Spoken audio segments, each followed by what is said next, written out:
What up, Fight World? It's your boy Ego, and I'm back with some more boxing. Back with my segment, Boxing Ego First Look. Now, what this is basically a tell the tape. I give you guys a sneak preview, a look at the fight before the actual fight. Now, for this particular fight, we have Peter Kid Chocolate Quillin versus Danny the Miracle Man Jacobs. Now, this is a good fight, and I'm looking forward to it because it's a meaningful middleweight fight. A lot of people believe that Gennady Triple G Golovkin is the supreme ruler at the middleweight division. However, the winner of this particular fight puts themselves into the conversation of being a legitimate threat, obviously, depending on how they look in this particular fight. So I'm going to give you guys some factoids in the tell of the tape. And let's start off with Peter Quillin. Now, some people don't know that Peter Quillin had actually, for a stint, he was training in Los Angeles. He came to the West Coast and he was training with Hall of Fame trainer, 7-time trainer of the year, Freddie Roach, who obviously trains Pacquiao, Victor Postal, and a slew of other fighters like Miguel Cotto. So that was a partnership. He's no longer training with Freddie Roach, of course,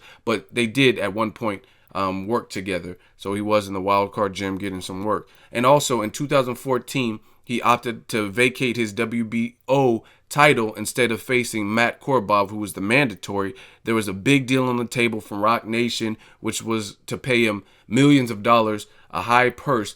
And for personal reasons, he chose to not take that fight and to vacate his title, which left a lot of people scratching their head. Some people think like, oh, Al Heyman influenced him to do this or whatever. But he cites it was his idea and it was personal reasons why he actually vacated. And Andy Lee actually ended up beating Matt Korobov. And after that, Peter Quillin had a chance to fight for that title again by facing Andy Lee, which ended in a draw. So Andy Lee was able to keep his title.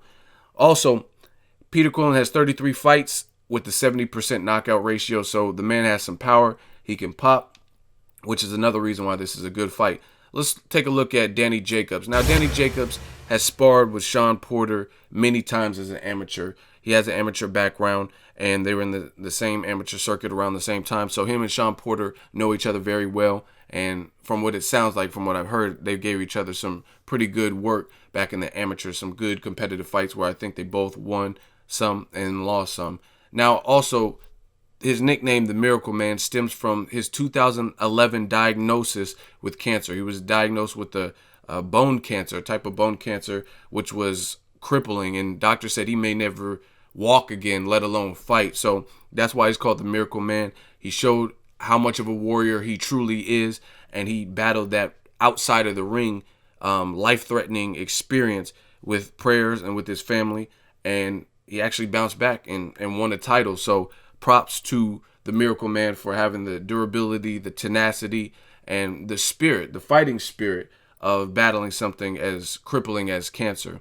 Now, the other thing is he made his pro debut on the Floyd Mayweather Jr. versus Ricky Hatton. So that must have been quite some experience because I remember that fight, and Hatton had a crazy crowd. They were chanting, they were singing. People flew from the UK, from England. They had trumpets and saxophones, all kinds of stuff. It was crazy. So that must have been quite an experience for your first pro fight in Las Vegas, sold out type of venue. And obviously Floyd Mayweather was able to become the first man to defeat the undefeated at the time, Ricky Hatton. Now let's take a look at the tail of the tape. Now their records are pretty close. Peter Quillin is undefeated 32-0 with one draw, and again that's to Andy Lee. And Danny Jacobs is once defeated. He's 30-1 with no draws. And age-wise, the advantage, it goes to Danny Jacobs. He's the younger fighter, 28 years old, versus Peter Quillin, who's 32.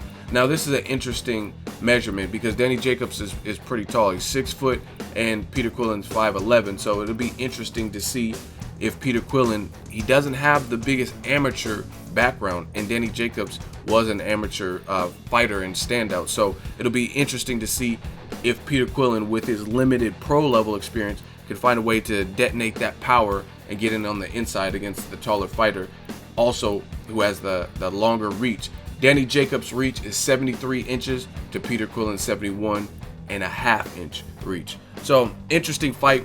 Both guys got cracked. I think the power advantage goes to Peter Quillin. I think he packs more of a single shot power than Danny Jacobs, but Danny Jacobs can also crack too. So they both have power. It's a good middleweight scrap. It's a meaningful fight, and we'll see. We'll see if Peter Quillin can take Danny Jacobs' belt or if Danny Jacobs remains once beaten. Let me know who wins this fight at the Barclays Center. It will be on Showtime. Who wins this one? Quillin versus Jacobs.